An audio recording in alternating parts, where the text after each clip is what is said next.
In May of this year, a federal grand jury indicted former Speaker of the House John Dennis Hastert. The charges?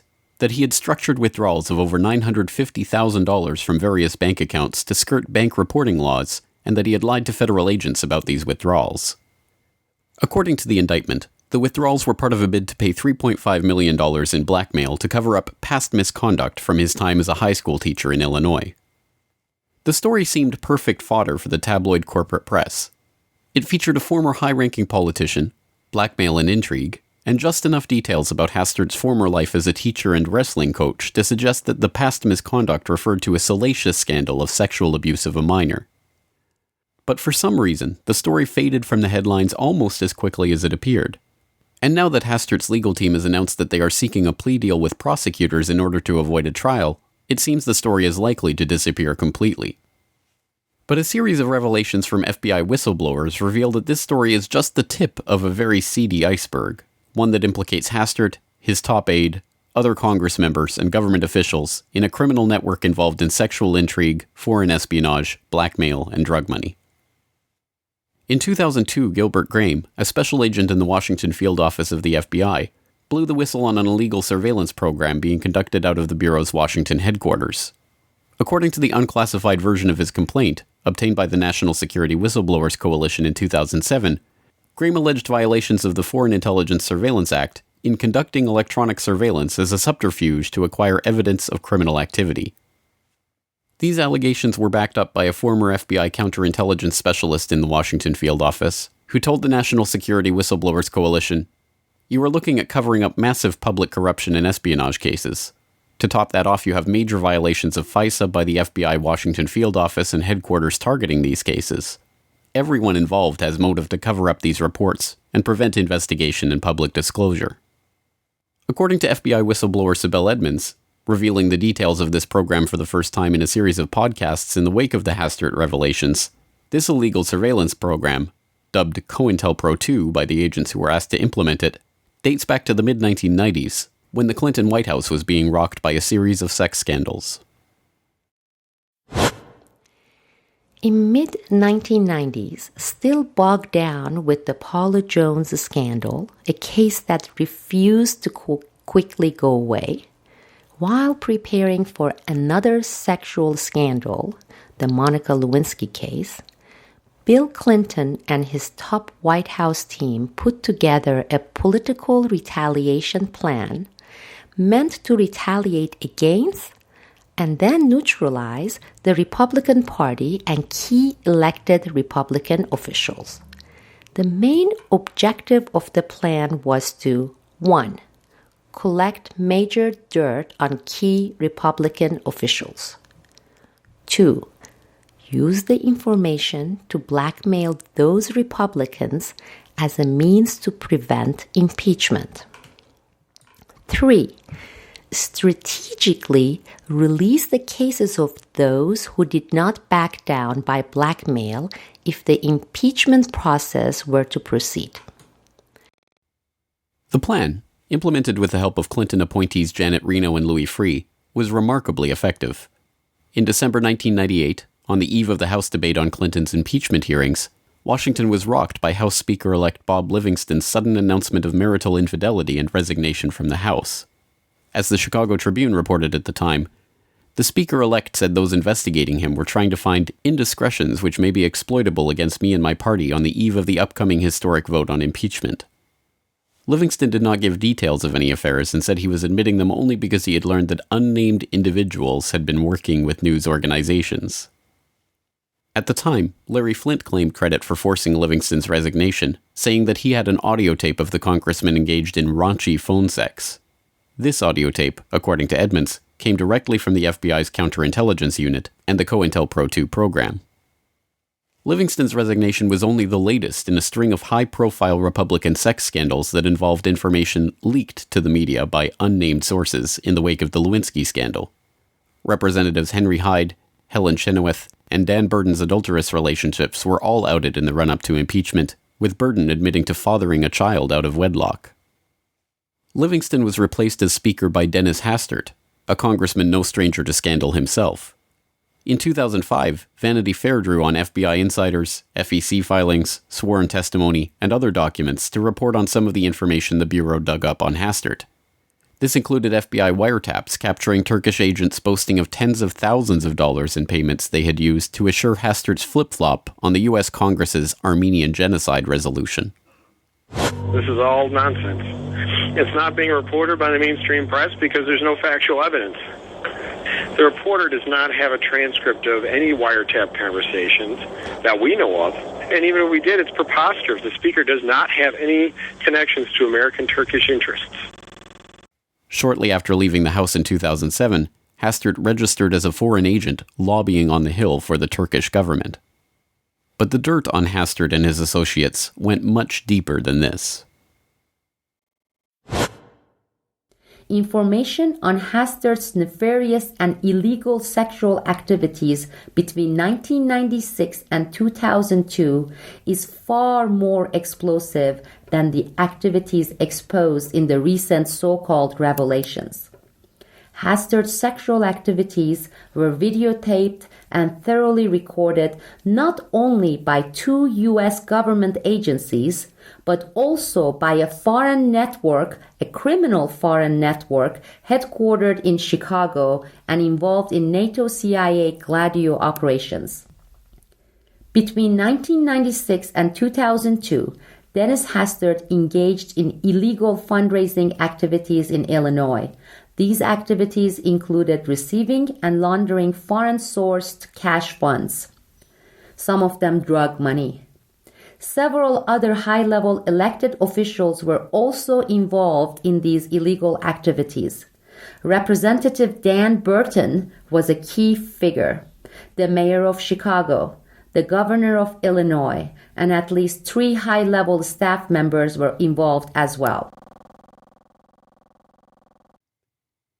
Hastert's nefarious and illegal sexual activities have been broached in media reports going back at least a decade, since the time that Hastert, as Speaker of the House, helped cover up the Mark Foley scandal involving the sexual abuse of male House pages.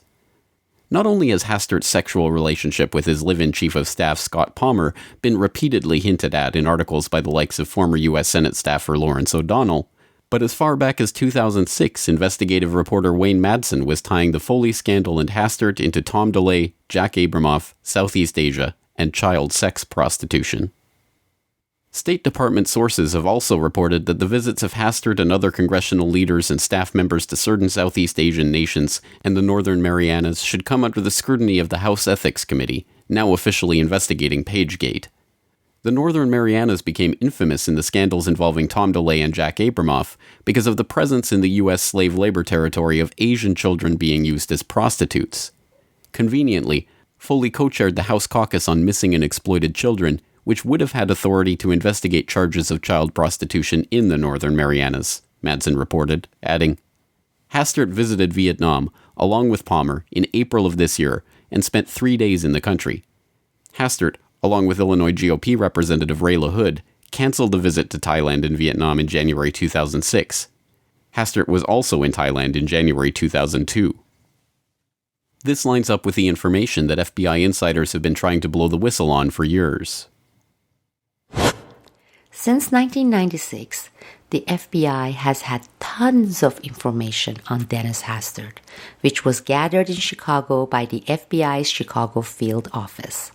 The incriminating criminal evidence in those files range from bribery, extortion, fraud, money laundering, and embezzlement to sexual crimes against minors and participation in foreign-operated drug operations. Since 1997, the FBI has had much hard evidence on Dennis Hastert gathered by the FBI's Washington field office. The documented deeds range from espionage to foreign bribery. But that's not all. The FBI also has had hard data on Hastert's sexual violations outside the United States. The involved countries included Vietnam, Thailand, Turkey, and Morocco, among others. This also included sexual favors as means of foreign bribery. Interestingly, the CIA had been documenting those sexual activities outside the United States for many years, and not only on Hastert, but on many others, elected and appointed. So why has this information never surfaced before? And why is one tiny sliver of information that might provide a window into this story emerging now, nearly a decade since Hastert left office and over a decade since the FBI wound up its surveillance operation? Realizing that the FBI's new dragnet was scooping up information on elected officials and political appointees across the board, not just presidential enemies, and with FBI agents increasingly outraged over the activities they were documenting, the White House, the DOJ, and the FBI sought a way to put a stop to the flow of embarrassing information. In 1999, the FBI COINTELPRO 2 program was transferred from the FBI's counterintelligence unit to the criminal unit, ostensibly to pursue prosecutions. But as the program had been founded on FISA violations, FBI agents were informed that the information couldn't be used in a courtroom. It was this attempt to sweep these cases under the rug that infuriated many of the lower-level agents and caused Gilbert Graham to file his complaint in 2002. But by then, it was already too late. The FBI's surveillance was messy and involved too many agents who could potentially blow the whistle.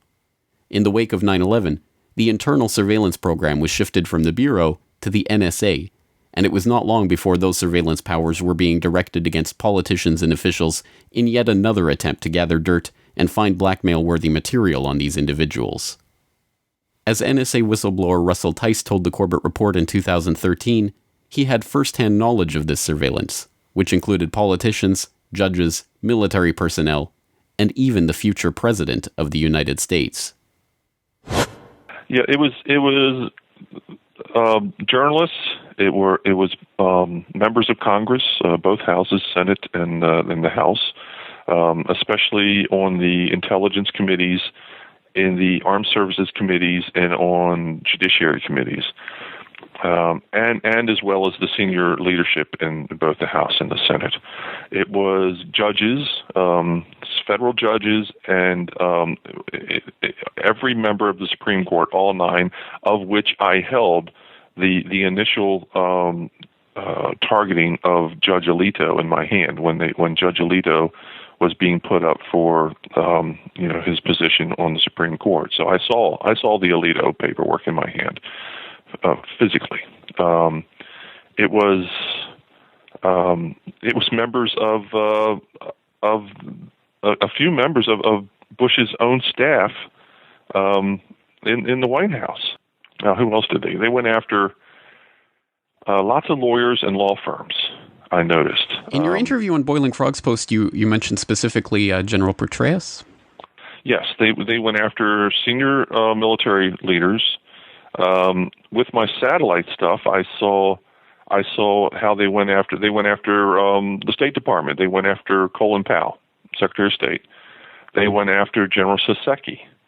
And then on the terrestrial side, I saw the paperwork as they were going after General Petraeus. Was Barack Obama targeted by this? Yes, he was. As a matter of fact, that was in 2004, probably late summer time frame.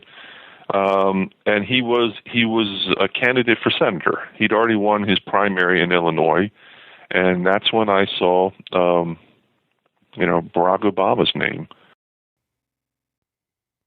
In short, this scandal is too deep, too dark, and covers too many people from both sides of the political aisle for it to ever proceed in public.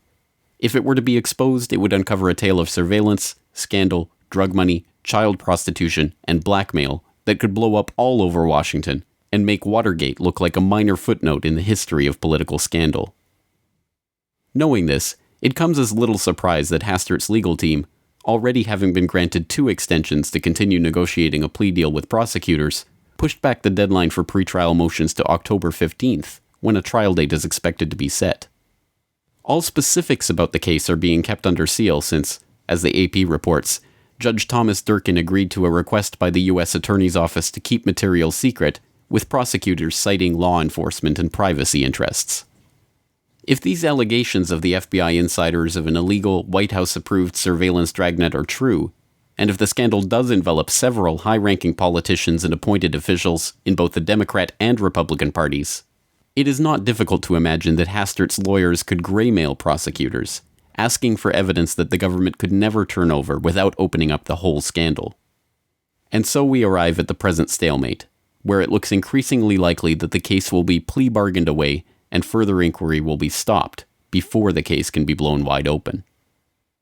Given the deafening silence on the accusations around this deeper scandal from the media, the evident refusal of the Department of Justice to look into the complaints of Graham and other FBI whistleblowers, and, of course, the reluctance of the government to even acknowledge the claims, the task falls to everyday motivated citizens to raise awareness of this story and create the space for more insiders to come forward with their knowledge of these cases. In the meantime, stay tuned to boilingfrogspost.com for continuing coverage of the case, its history, and further revelations. This video is brought to you by the subscribers of boilingfrogspost.com. For more information on this and other topics, please go to boilingfrogspost.com. For more information and commentary from James Corbett, please go to corbettreport.com.